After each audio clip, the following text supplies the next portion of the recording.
Hello guys, welcome back to this new video. आज की इस वीडियो में पढ़ने वाले हैं वेपर क्लास के बारे में। अब जावा के अंदर ये वेपर क्लास क्या है, इसके क्या क्या यूजेस हैं, उनको हमें पढ़ना बहुत ज़रूरी है। और हमें इसकी नीड क्यों पड़ी, वेपर क्लास जो हम पढ़ रहे हैं इसकी नीड क्यों पड़ी, इन सभी टॉपिक्स को जानना बहुत ज़रूरी है। और इसके साथ ही आप आने वाले वीडियो में जब देखोगे, जब हम कलेक्शन पढ़ रहे होंगे, वहाँ पे हमें इसकी बहुत ज़्यादा ज़रूरत पड़ने वाली है। इसलिए आप इस वीडियो को शुरू से अंत तक देखिएगा, वीडियो को बिल्कुल भी स्किप मत कीजिएगा, क्योंकि ये एक टॉपिक है जो आपके लिए बहुत ज़्यादा इंपॉर्टेंट है और आपके आने वाले वीडियो से जो है लिंक्ड है। इसीलिए आपके लिए बहुत ज़्यादा इंपॉर्टेंट हो जाएगा ये वीडियो। और आई होप कि आप लोग इस वीडियो को शुरू से अंत तक देखेंगे। अगर आपने अभी तक वीडियो को लाइक नहीं किया तो वीडियो को लाइक करके चैनल को सब्सक्राइब कर लीजिए। और कुछ भी डाउट हो, कुछ भी समझ में नहीं आया तो आप हमें कमेंट करके पूछ सकते हैं। चलिए शुरू करते हैं। सबसे पहला क्वेश्चन यही है कि द नीड फॉर वेपर्स, यानी कि ऐसा क्या हमें यूज पड़ गया जहां पे हमें वेपर क्लास की जरूरत पड़ेगी। ठीक है, वेपर क्लास की जरूरत क्यों पड़ी उसको हमें जानना सबसे पहले जरूरी है। तो जावा के अंदर में जो है बेसिकली दो कैटेगरीज में है हमारे पास डेटा टाइप्स। जावा के अंदर में हमारे पास दो कैटेगरीज में डेटा टाइप्स हैं। कौन कौन सी टाइप्स हैं? सबसे जो पहला उसको बोलते हैं प्रिमिटिव, और जो दूसरा उसको बोलते हैं रेफरेंस टाइप, जिसको हम बोलते हैं ऑब्जेक्ट टाइप। पहला कौन सा है? प्रिमिटिव, जहां पे हम पढ़ते हैं बाइट, शॉर्ट, इंट, लॉन्ग, ये सब क्या है? वो सब प्रिमिटिव हैं। और रेफरेंस में क्या है? जो हम ऑब्जेक्ट क्रिएट करते हैं। ठीक है, प्रिमिटिव में क्या हो जाएगा आपके पास? जैसे इंट है, बुलियन है, डबल है, ये सब क्या है? ये सब प्रिमिटिव टाइप है। ठीक है, ये सब क्या है? प्रिमिटिव टाइप है। अब देखिए, ये इफिशियंट तो है, बस इसके कुछ लिमिटेशंस हैं जहां पे हम इनका यूज नहीं कर सकते हैं। इसके कुछ लिमिटेशंस हैं जहां पे हम इनका यूज नहीं कर सकते हैं। ठीक है, जैसे कि जावा के अंदर बहुत सारी एपीआईज हैं, बहुत सारे जावा की एपीआई हैं जहां, और फ्रेमवर्क्स हैं जो क्या करती है? यूज करती है किस इसका? वेपर्स क्लास का। ऑब्जेक्ट के साथ जो इंटरेक्शन करती है, वहां पे हमें वेपर क्लास देना पड़ता है। जैसे कि क्या है कि अगर आप एग्जाम्पल देखोगे जहां पे आपको इसकी जरूरत पड़ेगी, जहां पे ऑब्जेक्ट की रिक्वायरमेंट पड़ती है। अब देखिए, समझने की वाली बात है कि वेपर्स ये क्या है। वेपर्स का मतलब ये होता है जो आपके पास प्रिमिटिव टाइप्स है ना, उसके ऑब्जेक्ट, यानी कि जो भी आपके पास प्रिमिटिव डेटा टाइप्स है उसका वो खुद में भी एक क्लास है। उसका खुद का भी एक क्लास है जो कि हम, जिसको हम वेपर क्लास बोलते हैं। ठीक है, अभी हम उसको समझने वाले हैं। ठीक है, पहले ये देखिए कि आपको इसकी जरूरत कहाँ कहाँ पे है। जैसे कि कलेक्शन फ्रेमवर्क में, जब अभी हम नेक्स्ट वीडियो में स्टार्ट करने वाले हैं कलेक्शन फ्रेमवर्क, तो वहां पे हमें इसकी जरूरत पड़ेगी। जैसे कि जब हम पढ़ेंगे array list, hash map, link list, tree, वहां पे हमें क्या जरूरत पड़ेगी? वहां पे हमें जरूरत पड़ेगी वेपर क्लास की। इसके साथ जब हम पढ़ेंगे जेनरिक्स, जेनरिक्स के साथ भी हमें यूज करना पड़ेगा वेपर्स क्लास का। ठीक है, रिफ्लेक्शन के साथ हमें यूज करना पड़ेगा वेपर्स क्लास का। जब भी हमें हैंडल करना पड़ेगा नल वैल्यूज को, for handling null values we have to use wrapper class. ठीक है, जब भी हमें नल वैल्यूज को हैंडल करना होगा, वहां पे वेपर क्लास की जरूरत पड़ेगी। क्योंकि प्रिमिटिव जो है ना, नल वैल्यू को सपोर्ट नहीं करता है। प्रिमिटिव क्या है? नल वैल्यू को सपोर्ट नहीं करता है। उसके लिए हमें क्या करना होगा? हमें वेपर क्लास बनाना पड़ता है। अब देखिए, वेपर क्लास का मतलब क्या हुआ? वो एक ऑब्जेक्ट है, वो एक क्लास है। तो ऑब्जेक्ट तो कभी भी नल हो सकता है ना, लेकिन कोई भी प्रिमिटिव टाइप कभी भी नल नहीं हो सकता है। मैंने आपको बताया था कि प्रिमिटिव में जितने भी हमारे पास डेटा टाइप्स हैं, सबके जो है एक डिफॉल्ट वैल्यू है। अगर बाइट, शॉर्ट, इंट, लॉन्ग की बात करें, उनकी डिफॉल्ट वैल्यू 0 है। फ्लोट डबल की बात करें, उनकी डिफॉल्ट वैल्यू क्या थी? 0.0। बुलियन की डिफॉल्ट वैल्यू क्या थी? फॉल्स। कैर की क्या थी डिफॉल्ट वैल्यू? वो था वाइट स्पेस। ऐसे जो है सबकी अपनी डिफॉल्ट वैल्यू है। ठीक है, तो वो क्या हो? नल नहीं हो सकते हैं। लेकिन अगर बात करें हम वेपर्स क्लास की, अगर हम चाहते हैं कुछ चीजें नल हो, तो वहां पे हम क्या यूज करेंगे? वहां पे हम यूज करेंगे वेपर्स क्लास का। ठीक है, अब देखिए, ये वेपर्स क्लास है कौन कौन से। अगर हम बात करें बाइट की, जो हमारे पास पहला डेटा टाइप है वो कौन सा है? वो है बाइट। तो अगर हम इसको लिखे बाइट ऐसे, तो क्या होगा? वो होगा प्रिमिटिव में। ठीक है, अगर हम इसको कैपिटल बी से कर दे बाइट, तो ये हो जाएगा वेपर क्लास। ऐसे ही अगर शॉर्ट लिखे स्मॉल एस से, तो प्रिमिटिव है। अगर कैपिटल एस से कर दो, क्या हो जाएगा? इसको बोलेंगे, उसके बाद इसको बोलेंगे वेपर क्लास।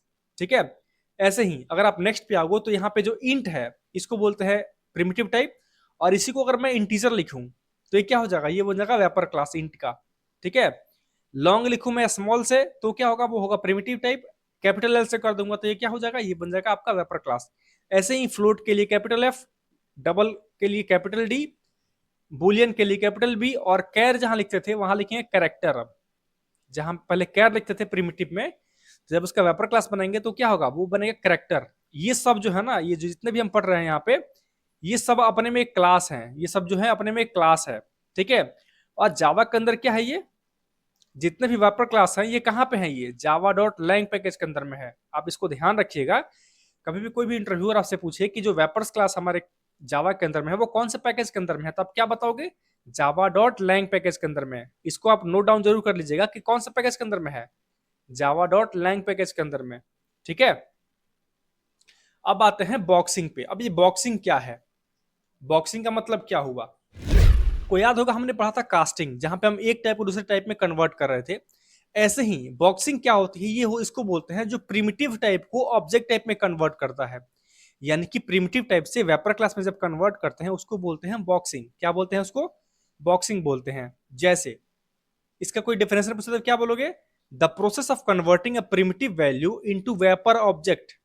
क्या होगा, the process of converting primitive value into a vapour object, इसको बोलते हैं क्या, इसको बोलते हैं बॉक्सिंग। ठीक है, अब इसके कई सारे तरीके हैं। पहला तरीका क्या है, using constructor, is using constructor. अब देखिए यहां लिखा हुआ है लेस कॉमन, यानी इसका बहुत कम यूज करते हैं हम। ठीक है, जो हम यूजिंग कंस्ट्रक्टर है इसका बहुत कम यूज करते हैं। ठीक है, इसके बाद जैसे अगर बात करें इसके एग्जांपल की, तो जैसे हमें कैसे बनाते हैं कंस्ट्रक्टर, हम लिखते हैं न्यू इंटीजर और यहाँ पे वैल्यू पास करते हैं ना, तो ये क्या करता है, कंस्ट्रक्टर को कॉल करता है और वो क्या करता है, नया ऑब्जेक्ट क्रिएट करके हमारे वैल्यू रिटर्न करता है। तो हम क्या कर सकते हैं, यहाँ से हमने बनाया इंटीजर, यहाँ बना लिया उसका object is equal to new integer, यहाँ पे हमने वैल्यू को पास कर दिया, यानी कि हमने क्या किया यहाँ पे, थ्रू कंस्ट्रक्टर कर लिया। अगर आप डबल की बात करोगे तो यहाँ पे हमने क्या किया, डबल लिखा, डबल ऑब्जेक्ट यानी हमने यहाँ पे क्या दे दिया, एक रेफरेंस वेरिएबल दे दिया is equal to new double, और यहाँ पे हमने वैल्यू को पास कर दिया। तो ये क्या हुआ, ये कैसे काम करेगा, ये इंटरनली काम करेगा एज ए कंस्ट्रक्टर। ये कैसे वैल्यू को सेट कर रहा है, थ्रू कंस्ट्रक्टर सेट कर रहा है। ठीक है, तो पहला तरीका तो वो हो गया। सेकंड तरीका जो है इसको बोलते हैं using value of method, using value of method. ये क्या है, ये प्रेफर्ड है, यानी कि इसका हम ज्यादातर यूज करते हैं। ज्यादातर अगर आप प्रोग्रामिंग करोगे वहां पे आपको वैल्यू ऑफ मेथड का यूज करना होता है। ये इसका जो है बहुत कम यूज करते हैं, जो हमारे पास कंस्ट्रक्टर है ना उसका बहुत कम यूज करते हैं। लेकिन जो वैल्यू ऑफ मेथड है इसका हम ज्यादातर यूज करते हैं। ठीक है, अपने प्रोग्राम के अंदर में। जैसे कैसे करेंगे, इसके थ्रू हम लिखेंगे इंटीजर डॉट वैल्यू ऑफ और इसके अंदर पास करेंगे अपनी वैल्यू। ठीक है, इंटीजर डॉट वैल्यू ऑफ, इसके अंदर पास करेंगे अपनी वैल्यू और इसको स्टोर कर लेंगे। तो कि अब ये क्या हो जाएगा, अब बन जाएगा इंटीजर टाइप का ये। ठीक है, सपोज इसके पहले आपके पास कोई वेरिएबल था, आपने बनाया था int age is equal to 10। ठीक है, तो अब क्या करोगे, यहां पे आप लिख सकते हो इंटीजर डॉट वैल्यू ऑफ, यहां पास कर दोगे एज।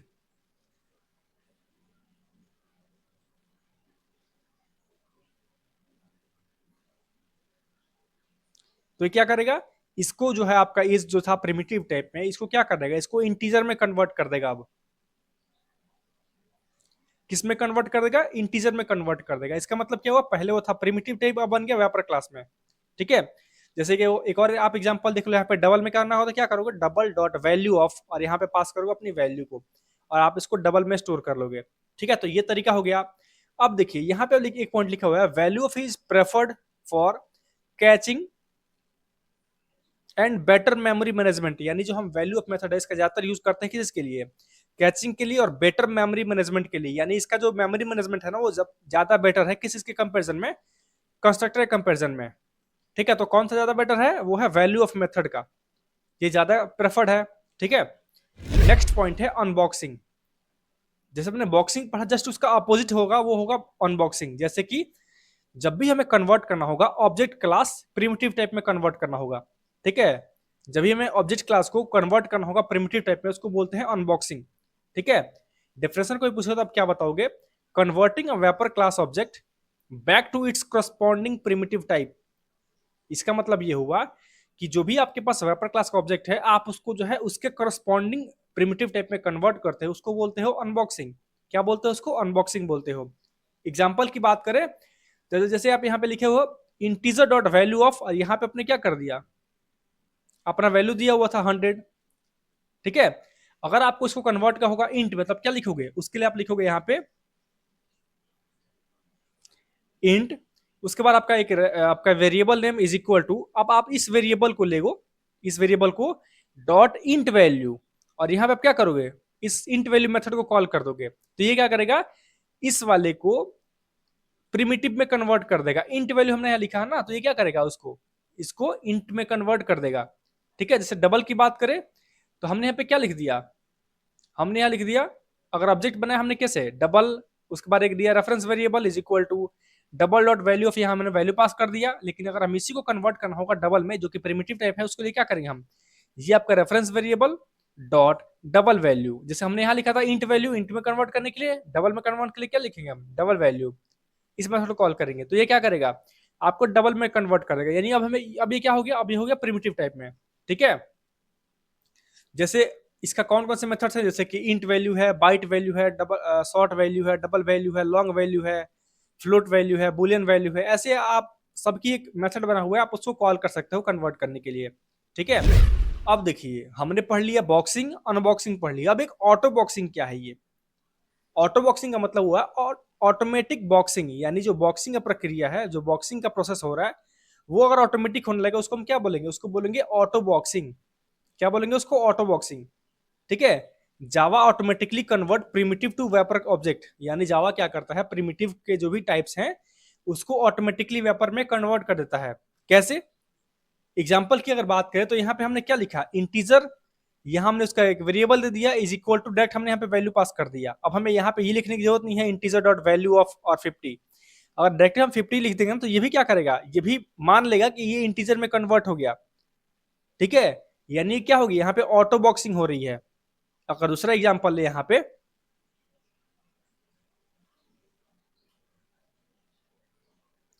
तो जब हम पढ़ेंगे कलेक्शन ना, वहां पे आप देखोगे कि हम यहाँ पे लिखा हुआ है एरे लिस्ट, यहाँ हमने पास कर दिया इंटीजर, एक हमने एरे लिस्ट का ऑब्जेक्ट बना दिया। अभी आपको ये समझ में नहीं आएगा, लेकिन यहाँ पे हम क्या कर रहे हैं, एक एरे लिस्ट का ऑब्जेक्ट बना रहे हैं। ठीक है, जहां पे हम वैल्यूज को स्टोर करेंगे, और हम उसमें क्या किया, हमने उस नंबर्स को ऐड कर लिया। इस नंबर्स वाले वेरिएबल के अंदर हमने क्या किया, इस वाले 50 को या फिर जो भी हमें नंबर ऐड करना होगा डायरेक्ट यहाँ पे हम ऐड कर सकते हैं। ठीक है, तो ये क्या हो गया, ये हो गया ऑटो बॉक्सिंग। ऑटो बॉक्सिंग का मतलब क्या हुआ कि जो बॉक्सिंग का प्रोसेस था वो ऑटोमेटिक हो गया। इसके जस्ट अपोजिट होता है ऑटो अनबॉक्सिंग।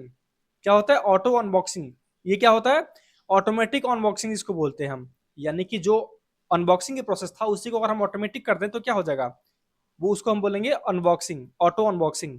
जैसे Java automatically convert wrapper object into primitive. अब जावा इसको भी काम कर लेता है, जो हमारे पास वेपर ऑब्जेक्ट है ना, उसको भी प्रिमिटिव में कन्वर्ट कर लेता है ऑटोमेटिकली। कैसे, एग्जांपल की बात करें तो सपोज हमने यहाँ बनाया था इंटीजर का ऑब्जेक्ट, एक कैसे इंटीजर डॉट हमने यहाँ लिख दिया एक variable name is equal to 50। अगर हमें क्या करना होगा, इसको कन्वर्ट करना होगा इंट में, तो हम क्या लिख सकते हैं, इंट, उसके बाद दे दे यहाँ पे अपना एक variable name is equal to, अब इस वैल्यू को यहाँ पे लाके असाइन कर देंगे, तो ये क्या करेगा, इसने अब इसको इंट में कन्वर्ट कर दिया। ठीक है, यानी कि ये प्रिमिटिव हो गया। ऐसे ही अगर हम एक नया ऑब्जेक्ट क्रिएट कर लें एरे लिस्ट का, तो हम इसके अंदर में क्या कर सकते हैं, डायरेक्ट वैल्यू को ऐड कर सकते हैं। ठीक है, और अगर हमें इसकी वैल्यू को निकालना होगा तो इस एरे लिस्ट के अंदर में एक मेथड होता है गेट मेथड। जैसे हमारे पास होता है ना एरे के अंदर में इंडेक्स ऑफ आई हम जो निकालते हैं, वैसे ही यहाँ पे हम गेट मेथड का यूज करते हैं वैल्यू निकालने के लिए। ठीक है, तो ये हमारे पास एरे लिस्ट का था ऑब्जेक्ट, हमने यहाँ लिखा नंबर्स डॉट गेट, और यहाँ हमने पास कर दिया 0, यानी कि 0th इंडेक्स। तो जो भी मिलेगा हम चाहे तो उसको क्या कर सकते हैं, उसको इंट में कन्वर्ट कर सकते हैं, यानी उसको हम इंट में स्टोर कर सकते हैं। पहले ये क्या था, पहले ये स्टोर था किस टाइप में, इंटीजर में, हमने उसको क्या किया, इंट में कन्वर्ट कर लिया। तो ऐसा तरीके से हम क्या कर सकते हैं, तो इस तरीके से हम क्या कर सकते हैं कि उसका यूज कर सकते हैं ऑटो बॉक्सिंग का और ऑटो अनबॉक्सिंग का भी। आई होप कि आपको पॉइंट जो है समझ में आ चुके होंगे। ठीक है, अब देखिए इसके कुछ यूजफुल मेथड्स हैं। कौन कौन से यूजफुल मेथड्स हैं, इसको ध्यान से आपको देखना जो बहुत जरूरी है। ठीक है, बहुत ध्यान से देखिएगा। सबसे पहला, अगर आपको पार्स करना है किसी भी स्ट्रिंग को प्रिमिटिव टाइप में, ठीक है, अगर आपके पास कोई स्ट्रिंग है, आपको उसको पार्स करना है, यानी कन्वर्ट करना है उसको स्ट्रिंग में। अब तक हमने स्ट्रिंग को किसी प्रिमिटिव में कन्वर्ट करते हुए नहीं देखा ना। सपोज हमने क्या लिखा, हमने लिखा है स्ट्रिंग और एक variable name is equal to 1 to 3 का हमने क्या किया, डबल कोट्स के अंदर डाल दिया। कोई भी चीज अगर डबल कोट्स में गई तो वो क्या हो गया, वो स्ट्रिंग हो गया।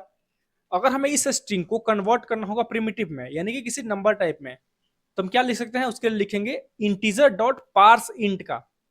किसी क्या लिखेंगे, इंटीजर, चूंकि हमें कन्वर्ट करना है इसको इंटीजर में, तो हम लिखेंगे इंटीजर डॉट पार्स इंट, और यहां पास करेंगे उस वेरिएबल को।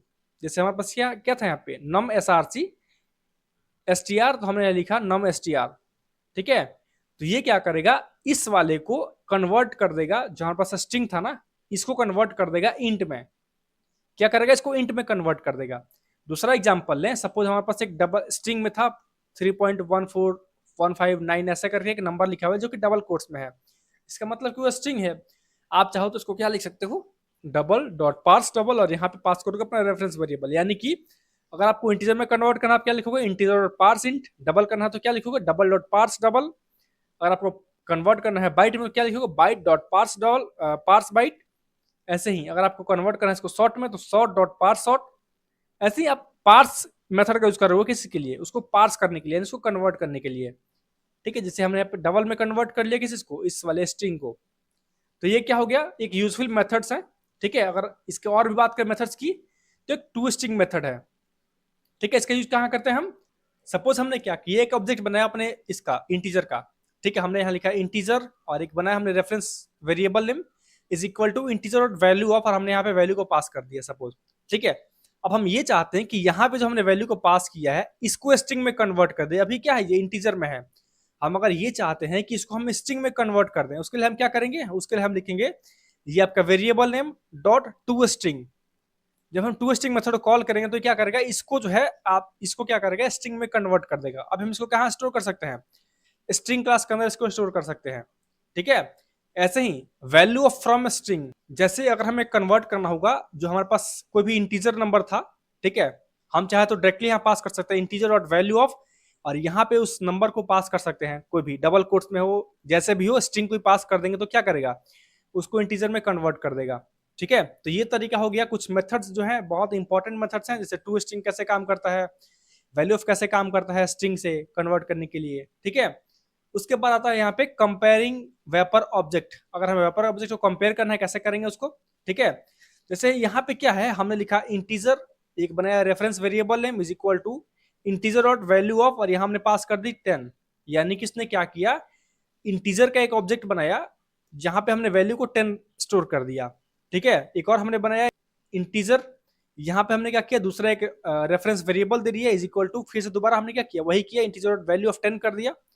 इसका मतलब हमने क्या किया, हमने दो अलग अलग वेरिएबल्स बनाए, दो अलग अलग हमने ऑब्जेक्ट क्रिएट किया जो कि इंटीजर टाइप का है, और दोनों के अंदर हमने क्या किया, 10 वैल्यू को स्टोर कर दिया। ठीक है, हमने एक और बनाया यहाँ पे जो कि एक और नया रेफरेंस वेरिएबल होगा, और यहाँ पे हमने 20 को स्टोर कर दिया। कैसे, किस कौन से मेथड के through, integer dot value of method के थ्रू। ठीक है, अब अगर हम चाहें कंपेयर करना, कंपेयर अगर हमें करना होगा, अगर हम यहाँ लिख रहे हैं हमारा पहला reference variable dot equals second का रेफरेंस वेरिएबल, यानी कि हम यूज कर रहे हैं इक्वल्स मेथड का यहाँ पे। ठीक है, इक्वल्स मेथड का यूज कर रहे हैं दोनों कंपेयर करने के लिए, यानी इस हमारा फर्स्ट इक्वल्स सेकंड, तो इसके समय में क्या मिलेगा, ट्रू मिलेगा, क्योंकि इक्वल्स मेथड जो है ना ये चेक करता है कि उसकी वैल्यू कितनी है, उसका कंटेंट क्या है, चेक करता है। ठीक है, जैसे अगर हम यहाँ लिखे object 1 dot compare to object 3, यानी कि हम इसको कंपेयर कर रहे हैं इस वाले से। ठीक है, इस केस में आपको मिलेगा -1। आपको याद होगा मैंने आपको बताया था कि ये कंपेयर टू मेथड कैसे काम करता है, कैसे काम करता है, ये आपको रिटर्न करता है एक नेगेटिव वैल्यू, या फिर आपको पास करेगा 0, या फिर आपको पास करेगा ये प्लस एक पॉजिटिव वैल्यू। ठीक है, नेगेटिव वैल्यू आया इसका मतलब क्या हुआ कि आपका पहला जो ऑब्जेक्ट है वो छोटा है, पॉजिटिव आया इसका मतलब क्या हुआ कि आपका जो पहला ऑब्जेक्ट है वो दूसरे से बड़ा है, 0 आया इसका मतलब क्या हुआ, दोनों सेम है। ठीक है, अगर आप कंपेयर टू मेथड का यूज करोगे कंपेयर करने के लिए, अगर हम पहले को तीसरे से कंपेयर करते तो यहाँ पे पहला हमारा क्या हो गया, छोटा हो गया, तो -1 हमें मिल जाएगा। ठीक है, हम क्या करते हैं, use equal method for value equality, यानी जब भी आपको वैल्यू की इक्वलिटी चेक करनी होगी। ठीक है, जब भी आपको वैल्यू की इक्वलिटी चेक करनी होगी तो आप क्या करोगे, आप यूज करोगे इक्वल्स मेथड का। लेकिन अगर आपको इसकी ऑर्डर चेक करना है कि कौन बड़ा है कौन छोटा है, उसके लिए आप क्या यूज करोगे, कंपेयर टू मेथड का। कौन सा मेथड का, कंपेयर टू मेथड का यूज करोगे। उसके लिए आप ये क्या करेगा, उसका ऑर्डर चेक करेगा कि कौन सा बड़ा। सपोज अगर मैं आपसे बोलूं कि यहाँ पे आपको 10 दे दूं और 20 दे दूं, ठीक है, अगर आपको क्या करना है, दोनों को चेक करना है कौन बड़ा है कौन छोटा है, आप इस कंपेयर टू का यूज कर सकते हो। कैसे, आपने इसका ऑब्जेक्ट बनाया, इसका ऑब्जेक्ट बनाया, आपने लिखा यहाँ पे obj1 डॉट कंपेयर टू,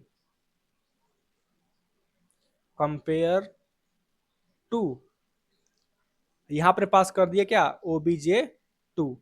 अगर इसकी वैल्यू नेगेटिव है इसका मतलब क्या हुआ, पहला छोटा है। अगर इसकी वैल्यू बराबर है इसका मतलब क्या है, अगर इसकी वैल्यू जो है 0 है इसका मतलब क्या हुआ, दोनों वैल्यू बराबर है। अगर वैल्यू पॉजिटिव आ गई इसका मतलब क्या हुआ कि पहला जो वैल्यू है वो बड़ा है दूसरे के कंपेरिजन में। तो इसके थ्रू क्या कर सकते हो, इसकी ऑर्डरिंग कर सकते हो, यानी कि इसका ऑर्डर मेंटेन कर सकते हो। अगर कुछ और यूजफुल मेथड देखें कौन कौन सा, जैसे कि अगर आपको कुछ कांस्टेंट वैल्यू निकालनी है, जैसे कि इंटीजर जो है उसकी मैक्सिमम वैल्यू कितनी होगी, तो उसके लिए एक मेथड है इंटीजर डॉट, उसके लिए आप क्या लिखोगे, उसके लिए आप लिखोगे integer dot max value, max underscore value. आप देखोगे इसको हम कैपिटल में लिखे हैं, ये जो प्रॉपर्टी है ना इंटीजर के अंदर में, ये कैपिटल में है। मैक्स वैल्यू जो है मैक्स अंडरस्कोर वैल्यू, ये क्या है, ये आपको प्रोवाइड करता है एक नंबर जो कि इंटीजर क्लास के लिए मैक्सिमम वैल्यू है, जहां तक उस क्लास के अंदर हम वैल्यू को स्टोर कर सकते हैं। ऐसे ही अगर आपको सपोज चेक करना है मिनिमम वैल्यू, आप क्या लिखोगे, आप लिखोगे डबल या फिर इंटीजर डॉट मिन वैल्यू। इससे क्या होगा, इसके थ्रू आपको मिलेगा इसकी मिनिमम वैल्यू, कि इसके अंदर इसकी मिनिमम वैल्यू कितनी है। ठीक है, आप चाहे उसको प्रिंट कर सकते हो, मैक्स इंट में यहाँ पे मिन डबल हमने प्रिंट किया है, तो वैसे ही आप इसको प्रिंट कर सकते हो। किसके थ्रू, इस मैक्स वैल्यू और मिन वैल्यू के थ्रू। ये जो दो प्रॉपर्टी हैं, दो फील्ड्स हैं हमारे वेपर क्लास के अंदर में, उसके थ्रू आप जो है उस पर्टिकुलर ऑब्जेक्ट का कि कौन सी वैल्यू मैक्सिमम है, कौन सी वैल्यू मिनिमम है, वो आप निकाल सकते हो। नेक्स्ट क्वेश्चन है वेयर आर वेपर्स यूज्ड, यानी जो हमारे वेपर क्लासेस हैं वो कहाँ यूज हो रहे हैं। सबसे पहला क्या है, स्टोरिंग प्रिमिटिव डेटा इन कलेक्शंस। जब भी आपको कोई प्रिमिटिव डेटा स्टोर करना होगा कलेक्शन के थ्रू, कलेक्शन के अंदर में आप क्या करोगे, उसके लिए यूज करेंगे वेपर क्लास का। जैसे कि जब आप पढ़ोगे एरे लिस्ट, वहां पे हम यूज करते हैं इंटीजर। ये क्या है, ये इंट का वेपर क्लास है। ठीक है, using generics for primitive like type. अब देखिए जेनरिक का मतलब होता है टाइप। ठीक है, जैसे कि हमने यहाँ लिखा है इंटीजर ना, इस एंगुलर ब्रैकेट के अंदर में, इसको हम बोलते हैं जेनरिक। जो है हमने पास किया इसको बोलते हैं जेनरिक। तो जब भी आपको यूज करना होगा कोई प्रिमिटिव टाइप जेनरिक्स के अंदर में, वहां पे यूज करते हो क्या, आप उसके लिए यूज करते हो वेपर क्लास का। ये सपोर्ट नहीं करता है प्रिमिटिव टाइप को। ठीक है, उसके बाद handling input from source that provide data as string, यानी कि अगर आपको कुछ ऐसे सोर्स को हैंडल करना है जो कि आपको स्ट्रिंग में डेटा को प्रोवाइड कर रहा है, तो वहां पे आप क्या करोगे, वहां पे आप यूज करोगे अपने वेपर क्लास का। ठीक है, नेक्स्ट पॉइंट है रिप्रेजेंटिंग एब्सेंस ऑफ वैल्यू, यानी कि अगर आपको उसकी वैल्यू को रिप्रेजेंट करना है, जैसे नल, उसके लिए आप क्या करोगे, नल वैल्यू हमेशा ऑब्जेक्ट के अंदर में होगा, ना कि कभी प्रिमिटिव के अंदर। प्रिमिटिव के अंदर में कभी भी नल वैल्यू नहीं होगी। ठीक है, इसलिए जब भी आपको रिप्रेजेंट करना होगा नल वैल्यू, आप उसके लिए आप क्या करोगे, उसके लिए आप यूज करोगे वेपर क्लास का। नेक्स्ट क्वेश्चन है यहाँ पे, नेक्स्ट पॉइंट है interacting with APIs that required object, यानी कि कुछ ऐसे एपीआई भी होंगे जो कि ऑब्जेक्ट मांगेंगे आपसे, तो वहां पे जो है हम यूज करते हैं किस का, वेपर क्लास का। ठीक है, तो आई होप कि आप इस पॉइंट्स को समझ गए होंगे। नेक्स्ट पॉइंट है बी अवेयर, यानी कि कुछ ऐसे पॉइंट्स है जहां पे आपको बहुत ध्यान से देखना होता है। जैसे कि अगर परफॉर्मेंस की बात करें, ठीक है, तो autoboxing and unboxing can add slight overhead, यानी कि जो ऑटो बॉक्सिंग है और अनबॉक्सिंग है, ये थोड़े से ओवरहेड ये जो है थोड़ा सा ओवरहेड हो सकते हैं। ठीक है, नेक्स्ट पॉइंट है नल पॉइंटर एक्सेप्शन, यानी कि जब भी आप अनबॉक्सिंग करते हो ना, इस केस में कई बार जो है आपको एरर भी मिल सकता है, किसके थ्रू, नल पॉइंटर एक्सेप्शन के थ्रू। क्यों, क्योंकि देखिए अनबॉक्सिंग का मतलब क्या हुआ कि जो आपके पास पढ़ा हुआ है वेपर क्लास में, आप उसको कन्वर्ट करो प्रिमिटिव में, तो हो सकता है कि आपका जो वेपर क्लास का ऑब्जेक्ट है वो नल हो, तो आपको उसको चेक करना होता है प्रॉपर कि आपका जो वैल्यू है वो नल नहीं है, तब आप उसको कन्वर्ट करते हो। अगर आपने उसको चेक नहीं किया तो क्या वो आपको क्या देगा, आपको देगा नल पॉइंटर एक्सेप्शन। ये बहुत ही कॉमन एक्सेप्शन है जो कि आपको रेगुलर मिलते रहते हैं अगर आपने थोड़ा सा भी मिस्टेक किया तो। नेक्स्ट पॉइंट है इक्वल टू और इक्वल्स मेथड। इन दोनों की जो है कंपेरिजन जो है बहुत इंटरव्यूअर पूछते हैं। ठीक है, तो जब भी आपको चेक करना होगा इक्वल टू का, कहां पे यूज करोगे इसका, आप उसको यूज करोगे चेक रेफरेंसेस के लिए, यानी अगर आपको चेक करना है रेफरेंस के लिए तो आप यूज करोगे इक्वल टू का। अगर आपको चेक करना है उसकी वैल्यू, आप क्या यूज करोगे, उसके लिए यूज करोगे इक्वल्स मेथड का। Wrapper class represent primitive data as object, यानी ये क्या होता है वेपर क्लास, ये प्रिमिटिव जो डेटा हमारे पास है उसी का ऑब्जेक्ट होता है। ठीक है, नेक्स्ट पॉइंट क्या है, बॉक्सिंग एंड अनबॉक्सिंग क्या करता है, कन्वर्जन करता है किसमें, प्रिमिटिव से ऑब्जेक्ट में और ऑब्जेक्ट से प्रिमिटिव में। नेक्स्ट पॉइंट है auto boxing and auto unboxing क्या है, सिंप्लीफाइज कोड, यानी ये क्या करता है, कोड को सिंप्लीफाई कर लेता है, किसके थ्रू, जो जावा हमारा प्रोसेस जो है ऑटोमेटिक करता है उसके थ्रू। नेक्स्ट पॉइंट है wrapper class offer many utility methods, यानी वेपर क्लास जो है बहुत सारे मेथड प्रोवाइड करता है। ये कुछ पॉइंट्स थे जो कि आई होप कि सभी पॉइंट्स आपको समझ में आ चुके होंगे। ठीक है, ये कोई बड़ा टॉपिक नहीं है, छोटा सा टॉपिक है, और इससे रिलेटेड जो है आपको टॉपिक्स जो है आगे आने वाले वीडियोस में मिलेंगे। तो आई होप कि आप लोग इस वीडियो को बहुत ध्यान से देखे हो और वीडियो को शुरू से अंत तक देखे होगा आपने। वीडियो अगर अच्छा लगा हो तो वीडियो को लाइक करके चैनल को सब्सक्राइब कर लीजिए, और कुछ भी अगर आपको समझ में नहीं आया, कुछ भी अगर ऐसा कंसेप्ट है जो आपको समझ में नहीं आया है, तो आप हमसे पूछ सकते हैं कमेंट बॉक्स में, ठीक है। और इसके बेस पे आप कुछ प्रैक्टिस क्वेश्चन भी जो है आप जरूर ट्राई कीजिए। तो मिलते हैं नेक्स्ट वीडियो में, तब तक अपना ख्याल रखिए। धन्यवाद।